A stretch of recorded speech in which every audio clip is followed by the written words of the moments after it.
Didn't realize this was the other video. What's going on, everybody? Finance Fridays, we're back again. Today, I believe, is the 5th episode that we are airing. We wanted to start off basically by just taking a look into why should everybody get on here right now? Sweet. What's going on, guys? Today's video that we dropped is on NOI, commercial mortgages, how to get into multifamily residential property. We're going to take a little bit of a deeper dive into what lenders are going to look at, some of the requirements they look at, and how you can basically go from either buying a turnkey property or buying an undervalued property and getting it to where you got to go, kind of thing. So I think the first thing we wanted to really talk about was just purchasing a multifamily rental or a commercial property in general. I think we're just going to wait a little bit to get some more people on here. What's going on, everybody? Good to see all of you. Everybody on Insta. If anybody didn't already see, we'll do a little bit of a shameless plug. We're giving away $500 before Christmas, so next week or the week after, I believe. So if you guys haven't already entered the draw, all you got to do is pretty simple. It'd be following us on YouTube, like our Instagram page, and then tag 3 of your friends. You guys could win the $500. Emily Johnson, what's going on, everybody? And guys, I've seen some of the amazing deals that you have. I know that following us and kind of taking that, taking the good getaways from our content, it's making you guys a lot more than $500. So it's actually worth it to follow us anyways, because you're going to put much more cash flow into your pocket other than $500. So Perfect. Get a little love for the Finley Mortgage team. Perfect. Maybe it'll help you guys buy some Christmas presents for some loved ones. You guys could buy a $1,600 PS5 off Kijiji.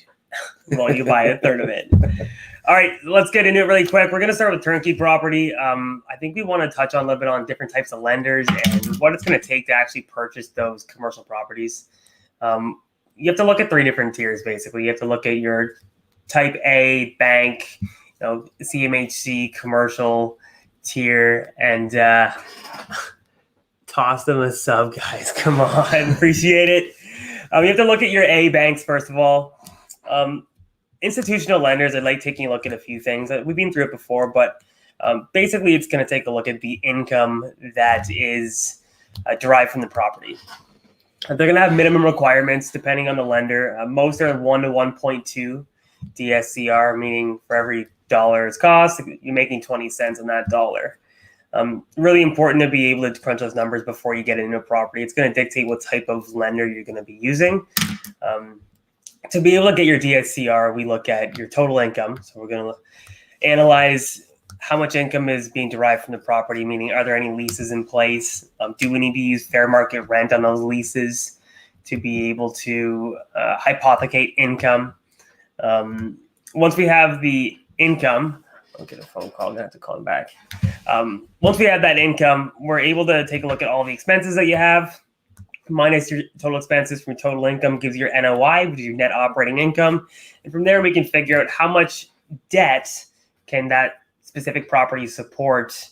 And basically, banks will only scale their loan based off how much debt that property can support. Mm-hmm. It does have its advantages and disadvantages. Advantages being, as a single person, you don't need to qualify for those multi-million-dollar properties. It does weigh a lither bit as to the capacity that you do have to be able to purchase these properties. They are going to look at capital reserves. Do you have money in case something goes wrong? So those are all different factors to take into consideration when looking at turnkey properties. You're going to want to make sure you speak to a broker who has access to handfuls of different types of lenders. That way, depending on what your NOI is, we can figure out if you're going to be going with type A lender needs 1.2 or 1.25, and we can kind of place your deal based off of that. We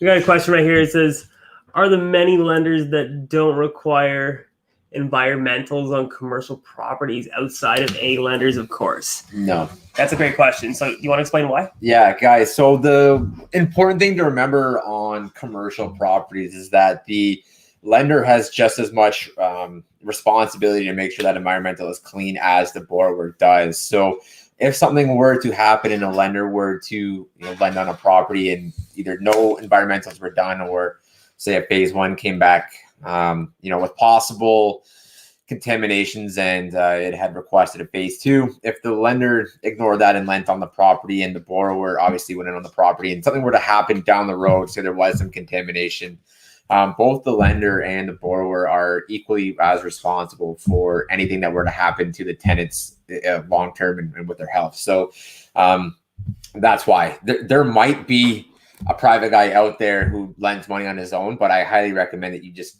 if someone's going to be doing something like that and kind of dodging those rules and those documents, it's not a good idea. I would definitely recommend, unfortunately with the cost of some of them, get the full documentation, do the phase one. If it requires a phase two, that decision's up to you.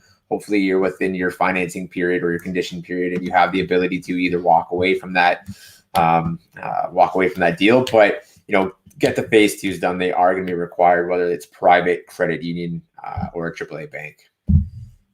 Mm-hmm. Something else to keep in mind too, and especially when you guys are doing your initial numbers on the property, is make sure you're including your mortgage payments on any type of cash flow assessments that you guys are doing. I know there are some investors out there who just look at fixed expenses for the property. They don't always include their mortgage payments in the cash flow numbers, which is a huge thing. And every lender is going to take a look at whether or not that property is debt servicing the mortgage payment on top of all the other expenses as well too. So always make sure you use your mortgage payment.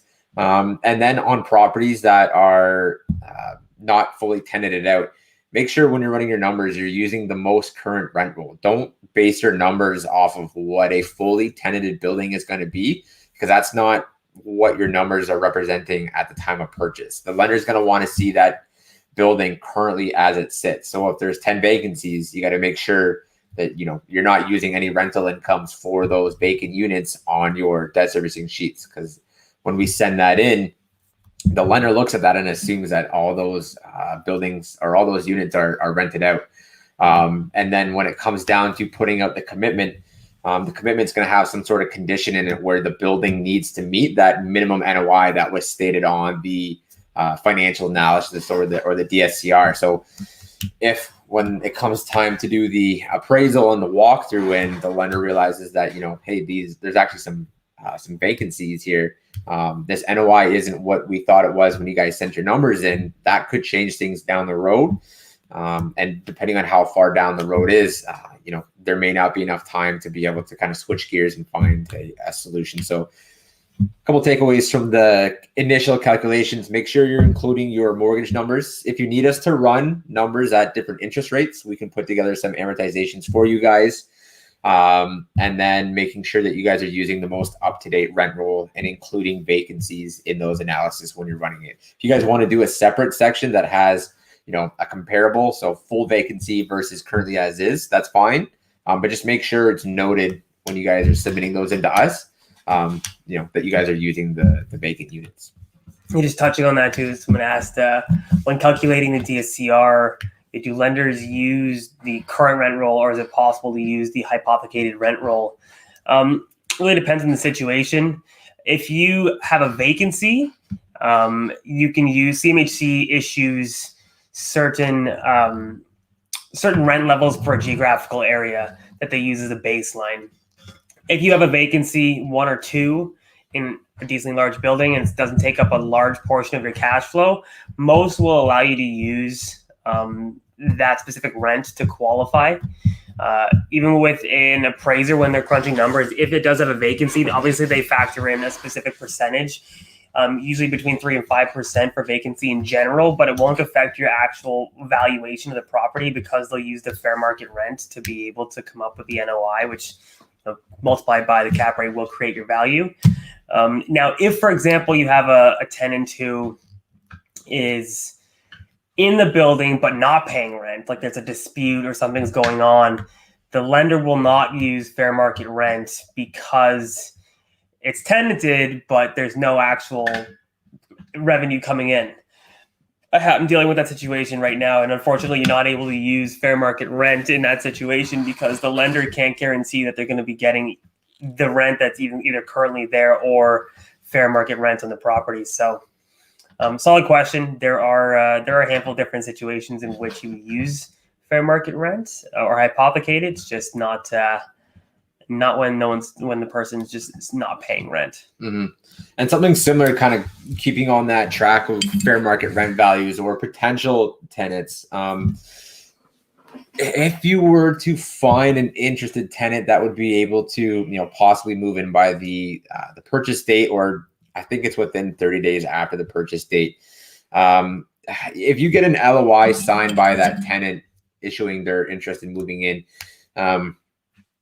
lenders will take that into consideration. Not every lender will allow you to actually use that rent to qualify, but it's going to depend on the type of tenant it is. If you were to find a commercial anchor tenant, so some sort of like government, school board, high-end tenant, big franchise, that might be taken much more seriously, and they could, in fact, use that to help qualify at the time of purchase.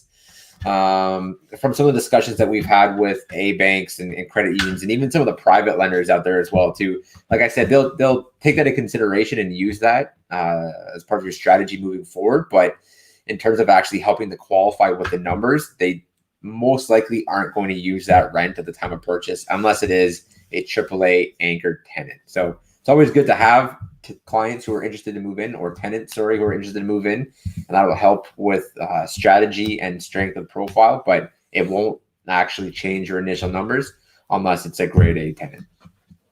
Fantastic. Just touching on some of the questions we're getting through Facebook from Saul. What is the current qualifying rate, and where do you see it going in the coming months? Current qualification rate right now is 4.79%. That is the stress test rate, as somebody may refer to it as. That is the rate in which we qualify all loans at. So you may have a contract rate of like 1.6%, but we're actually qualifying your total mortgage buying power at 4.79%. Now, what's going to happen in the next few months? That's a great question. I don't think they're going to lower it anymore. They may lower it a tiny amount, but nothing significant. I think that buffer is there for a handful of reasons. One, that people can actually afford the mortgages that they're in right now. I think it's important that it's there. Obviously, it hinders and creates a barrier to enter the market. But then again, I don't think everybody should purchase a home. I think people who truly qualify for a purchase should be able to own the home. And I think it's a very large transaction, and you need to be prudent, and you need to be able to prove that you have the ability and capacity to be able to afford the home.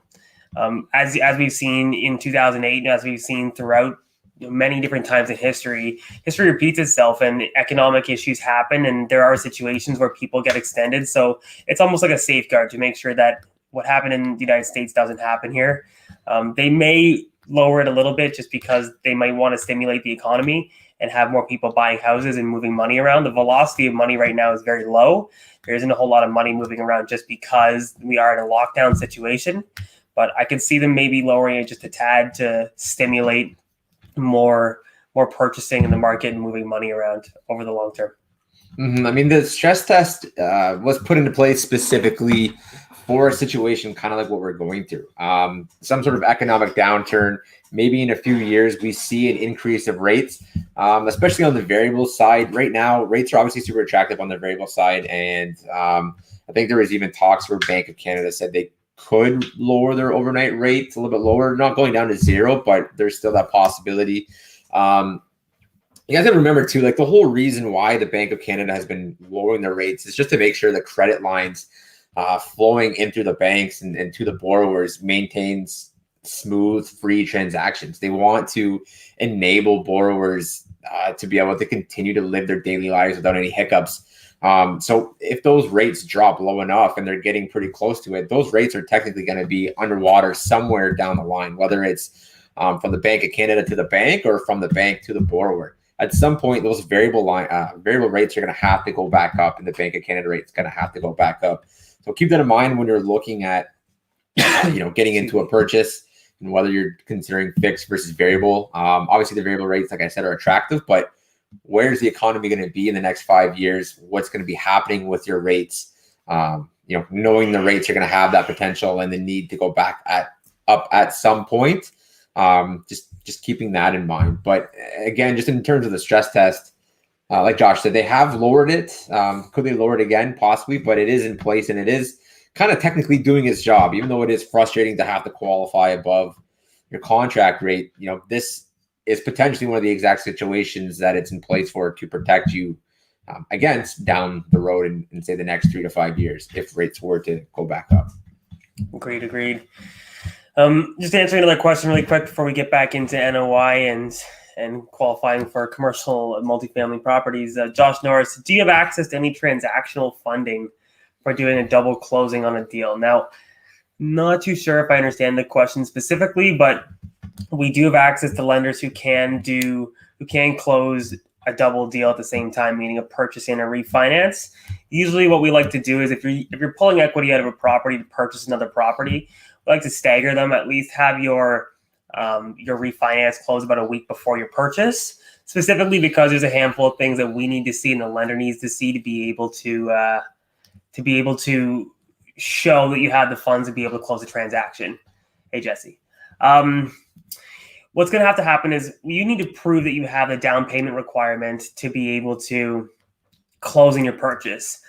Your lawyer needs to close the refinance, have the funds deposited in your account. You need to show us a copy of your bank statement, and then we need to show it to the lender. The lender needs to be okay with it, and then the lender will then close the transaction and send funds. So the lender needs to ensure that you have the funds to close. So we can do a double closing on a deal. It's just there is a little bit more logistics when it comes to planning out and timing it properly. But we do them all the time. It's just a matter of figuring out the best way to do it. Now, that being said, factoring in all the costs associated with this too is super important as well. Sometimes the cost of break comes up and it's a lot more than what people had initially thought. So we want to make sure that all of our numbers are dialed in. Yeah, guys, if you are working with another mortgage agent, and shame on you if you are, obviously, but if your mortgage agent is scheduling a refi and a purchase on the same date, question that, because there's always a chance that something could go wrong with the refinance. It gets pushed or something happens, or your lawyer doesn't have enough time to be able to delegate funds properly. There should be at least, like Josh said, a week. And that just gives a little bit of a buffer. It gives the lawyer time to get his stuff together and get his funds together. But it also gives you a little bit of time just to give you safeguard on the refinance if it does have to get pushed today for some reason. You just want to make sure that you're not closing everything on the exact same day and relying on, everything going 100%. Because unfortunately, with all the transactions on the lawyer side, the bank side, there are human errors that get made and some things can come up. Just make sure you give yourself time to get things done. And on a similar type timeline notice, if you're purchasing a property that is being built, make sure your construction completion date and the purchase date aren't the same date either, because you want to make sure, again, if your timeline is moving forward, your builder has time to get everything in. We've seen a lot of issues with COVID in terms of getting materials and stuff and delays. So just make sure you give yourself some time from build completion and funding date. Perfect. Let's see. For an assignment deal where the purchase and sale agreement isn't assignable. I'm not too sure about the question, Josh. You can touch base with us after. I'd be happy to have a conversation about trying to figure out how that works. Moving on. I get it. Oh, you get it? Yeah, I think the wholesaler's closing on it, and then he must be buying it from him on the same day. Yeah, double closing? Interesting. Yeah, definitely reach out. that sounds interesting. Moving on to NOI for alternative lenders, something we really wanted to bring up is credit unions. I know we speak about them sometimes, but we wanted to touch on their capacity and some of their abilities to be able to do things that banks really can't do, and they can offer you some phenomenal options. One being vendor takebacks. So in some credit unions, depending on who they are, they will allow you to get your down payment, source your down payment from a vendor takeback or a loan funds, depending on if you can debt service that debt with the income coming in from the property. if you're purchasing a highly cash flowing property, apologize. If you're purchasing a highly cash flowing property, but you can't source the down payment, you can technically get a VTB or borrow the down payment as long as it works within the ratios, which is something that we had a conversation with a few of our credit unions this week, which is really interesting. Yeah, and it's not always ratios too, especially on the commercial side. It's more so the amount the borrowed money can't impact your ability to debt service. So similar to what Josh said, on a residential deal, it would impact the ratios. On a commercial deal, when we're not really using ratios, if you were to borrow, say, so like two options, obviously a better take back. As Josh said, some commercial lenders are accepting on the commercial side. With credit unions, the repayment has to be serviceable in that DSCR. So when you run your debt servicing coverage ratio sheets, make sure you include, if you have a 2%, 1% better take back, whatever that payment's going to be, put that in your debt service coverage ratio. Make sure you're still at a 1.2, 1.25 DSCR. On a similar note, if you're borrowing funds from a loan agreement, an investor loan agreement, again, either your monthly repayment can't be large enough to alter that DSCR, or just have the loan agreement made payable on the sale or refinance of the property is an easy way to kind of get around that. But credit unions are definitely offering some interesting type of financing right now, and could be a really strong way for some of you investors to get into a property without necessarily having to go on the private side, or to come up with the $300,000, $400,000, $500,000 for down payments that's needed. Now, obviously, if you're working with a credit union, they're probably gonna want to give you a few year term, like 2 or 3 years. So I would highly recommend, if it's going to be a little bit of a longer play on this one. So your VTB, you're going to have to negotiate. It's probably going to have to be 2 years, at least the term of your first that you have. That'll give you a little bit of flexibility to do what you need to do for strategic renovations, or to at least take on some appreciation while you do the renovations, or you get tenant turnover. It is a little bit of a longer play, but if you have investors or you have people who are willing to play ball with you, it is a great option to be able to start getting into those larger deals. But it's super important to remember that your DSCR still has to be 1.2. So just keep that in mind. Another thing that I've had some conversations with some credit unions is they have the ability to borrow cash flow from other properties. So if, for example, you were with like Libro or Desjardins, if you had a portfolio of commercial properties that were overperforming, so let's say they were running at 1.3, 1.35, 1.4, and you had a commercial property that you were looking at purchasing, and maybe the debt servicing was at 1.1 or just around 1, if you have significant cash flow in another property at that lender, some of these credit unions are allowing you to essentially borrow the cash flow to help make up on an underperforming property. So if you're able to borrow enough cash flow from property B to help on your purchase of property A and maintain a 1.2 DSCR in both properties, they may allow you to get into an underperforming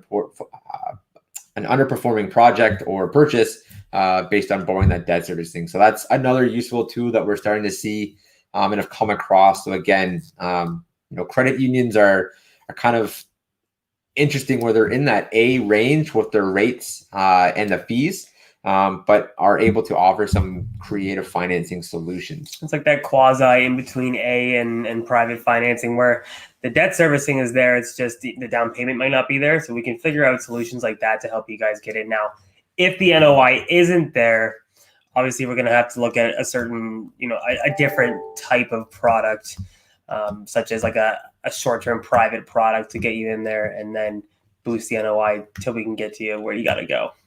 Mm-hmm. So those private mortgages, the institutional private equity firms who are looking to invest in these types of opportunities, they still do have minimum NOIs.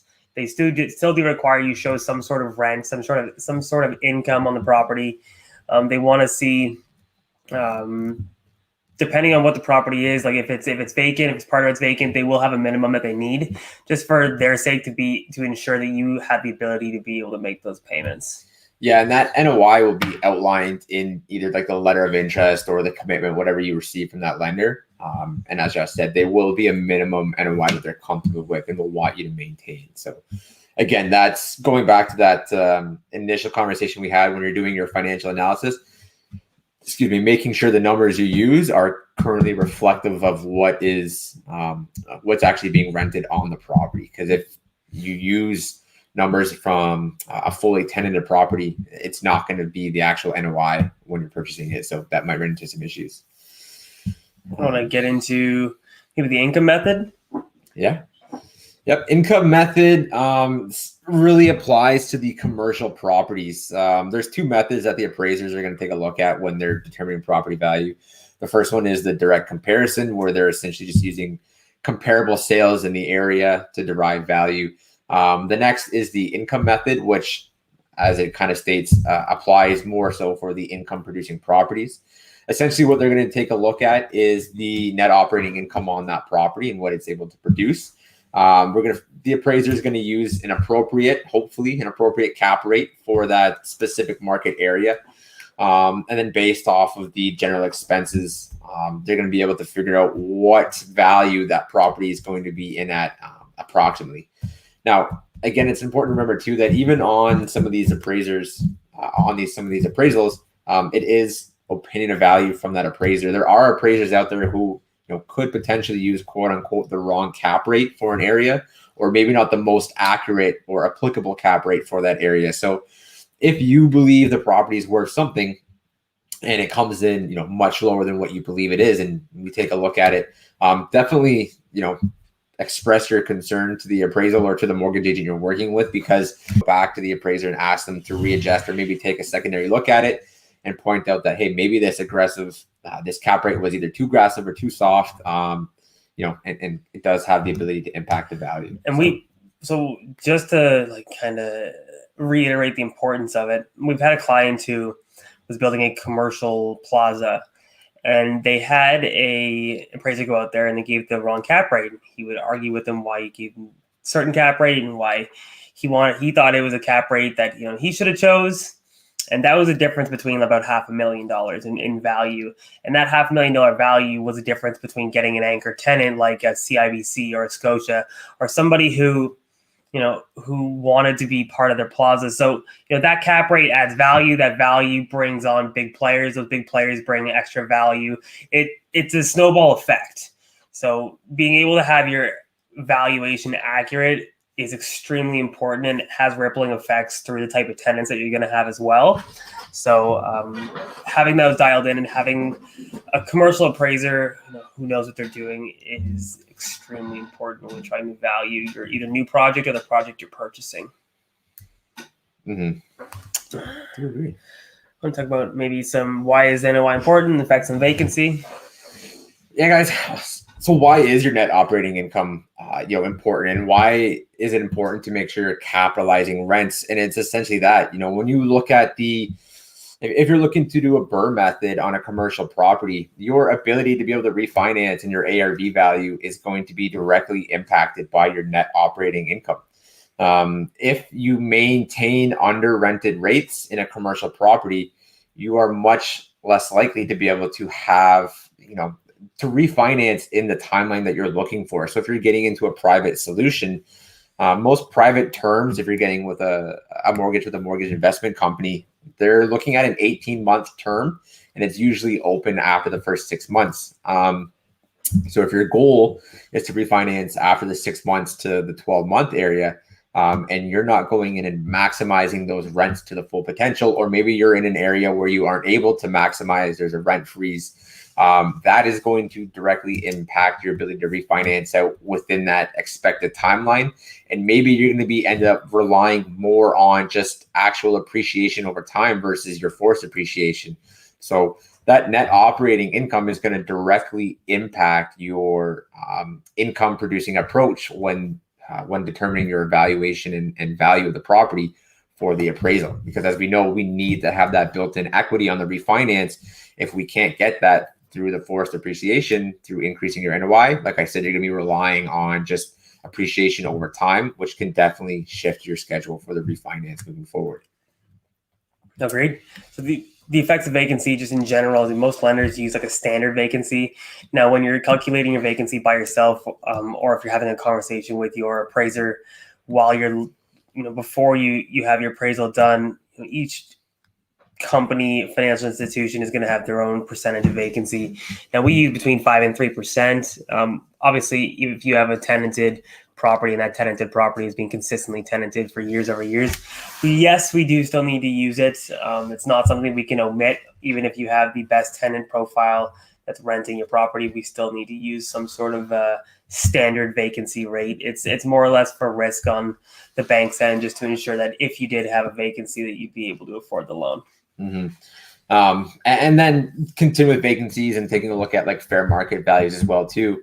Obviously being able to use a fair market value based off CMHC numbers is more helpful than not having any rent. So it's not that it's necessarily the end of the road, but being able to either get an anchor tenant ahead of time who's able to come in and has that strength and the bank is able to use that, or just doing the research and making sure that you're able to create that value, or taking a look at what value CMHC would use for that fair market rent and potentially hypothecating those values and understanding what the lender is going to see at that time of purchase. Something else to consider too is maybe how to tier your loan if you do have an underperforming building. As we kind of mentioned, a lender is going to take a look at the value, or an appraiser, I should say, is going to take a look at the value based off of the income approach. If that income approach, let's say you're purchasing a property and the value is $2.5 million, if for some reason the under-tenanted building comes in with the appraisal value of under that $2 million, maybe it's at $2 million or maybe 1.8. A lender is still able to lend off of that lower appraised value. You would just have to make up the difference with either some sort of better take back, investment loan, or just your own cash injection. So if there is a better take back option, and let's say the property is severely under rented, one strategy could be to go to a credit union, have them lend up to 55% loan to value, 60%, whatever their valuation method takes them to, and then find some other means of capital to cover the rest of the down payment, whether that is a mixture of better take back or your own cash, or whether it's an investment loan.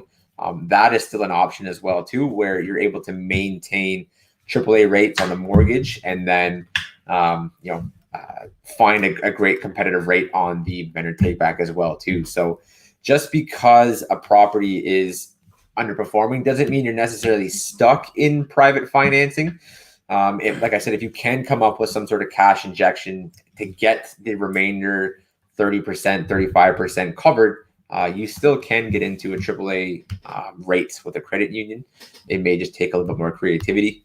If you don't have the means to inject the missing capital, that's when you'd be looking at going into a private mortgage to cover the rest.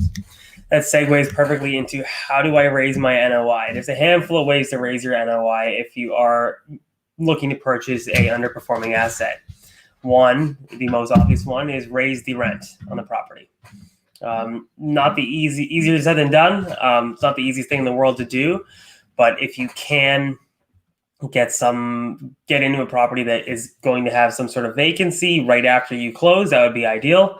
Do a little bit of cosmetic upgrades and get higher rent for the new tenants that are coming in. Another thing that we've seen is people making a long-term play of individually metering a building if you don't already have it individually metered. So if you are taking on the cost of all the utilities yourself and then just collecting it in rent, it goes directly against the bottom line because we're using it as an expense. Whereas if you individually meter each unit, you're putting the expense on the end tenant, so you no longer take on that expense. And lower expenses, just in general. Some people are moving into looking at solar energy to lower the expense. Obviously, it's a longer term play, but if you're looking to hold on to the asset for a longer period of time, investing in the infrastructure in your building like that could in the long term help you with your total NOI. Mm-hmm. Lenders will consider other sources of income too on these commercial properties. So if you have, let's say, pay parking, some sort of solar, laundry, stuff like that. If it's significant enough and you have maybe a strong contract, the lenders will definitely take that in consideration, and that could be a nice boost to your NOI if you are looking at an underperforming building. So keep that in mind too if you're looking to find something off market or underperforming. Maybe looking for something that has those secondary sources of income could be a nice little bit of boost to NOI to help with your funding ratios as well too. Investors. I think that's basically it on NOI and how it's going to affect your multifamily real estate portfolio. Now, then again, so I don't think it's next week, but the week after is Christmas. We aren't going to be doing this on Christmas. I think we're going to be doing it 2 days before. We're going to let you guys know ahead of time when we're going to be doing that. But we are still going to do a holiday one or a Christmas one a few days before. Again, if you guys haven't already, for anybody who's just tuning in the last few minutes, if you want to win $500, make sure you go like our comment, tag 3 friends, follow us on, subscribe to us on YouTube. We're going to try to push a ton of content out this next year coming up. One of the things we want to do is start having conversations and having interviews with investors or successful investors who have already done what everybody's looking to do. We want to pick their brains, see exactly how they did it, some challenges they had, share with you guys that so you guys can maybe learn from their mistakes or have a little bit of insight as to how they went about scaling and doing what they've done. We have a lot of really cool ideas coming up, so we are looking forward to being able to create that content and share with as many people as possible. I think that's it for today, though. Thanks so much for tuning in, guys. Have a great one. Thanks, guys.